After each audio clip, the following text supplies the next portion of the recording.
Eto na nga, isang Huwebes, pagpasok ko, may customer.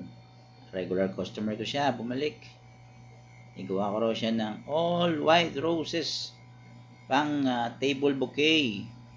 Ito daw ay ireregalo niya dun sa kaibigan niya magbubukas ng bagong shop. Boutique shop daw yun para sa mga babae. Kaya kailangan daw maganda, puti, ang table bouquet, centerpiece. Sabi ko walang problema. Worth 150 SR daw. Lagyan ko raw ng leather fern, white roses at gypso. Yun lang daw yung gusto niya para malinis daw. Malinis tingnan. Siyempre naman nakakatuwa, di ba? Ang regular customer natin, medyo matagal na rin yung huling gawa ko sa kanya. Kaya ngayon lang uli ako gagawa ng table bouquet. Yan po, pinuno na po natin siya ng leather fern. Para po yung ating floral foam ay matago, matakpan. Then mag-start na po tayo maglagay ng roses. White roses po ang kanyang napili, worth 150 SR. Bali ang nilagay po nating roses doon ay worth 23 pieces. Para po yung ibang expenses ay kasama na doon, yung leather fern at gypso at ang floral foam. Siyempre gusto nga po tayo magkabila ng white roses. Scattered lang po natin yan hanggang sa makompleto po natin yung medyo pa oblong shape ng ating table stand bouquet. Nakakatuwa po pagka ganito yung basal ka, pagpasok mo may customer kang regular customer na nag-aambang sa iyo, papagawa ng ganito, nakakataba po ng puso.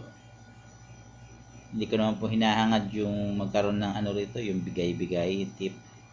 Ang kailangan ko po rito ay yung mga regular customer na tiwala sa iyo sa gawa mo.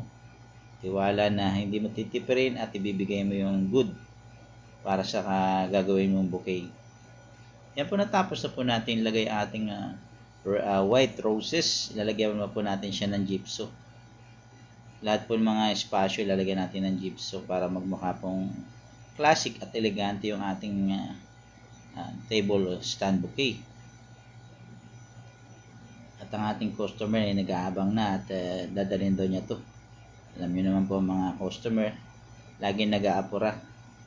Kailangan medyo mabilis kang kumilos para hindi sila maantala sa gusto nilang gawin at puntahan. Yan po, malapit na po natin makompleto lahat ng gypsophilia. Pagkatapos po natin yan, i-serve na po natin yan sa ating customer na satisfied naman po sa ating gawa. At sabi niya sa akin, susunod na uli, magpapagawa uli ako sa iyo ng ganyan. Alam ko na pagka ikaw ang gumawa, quality. Sabi ko naman, salamat, nakakataba ng puso, di ba? Pagka yung mga customer natin tiwala at laging natutuwa sa iyong ginagawa. Hindi man natin na hangad yung mga bigay-bigay ganyan.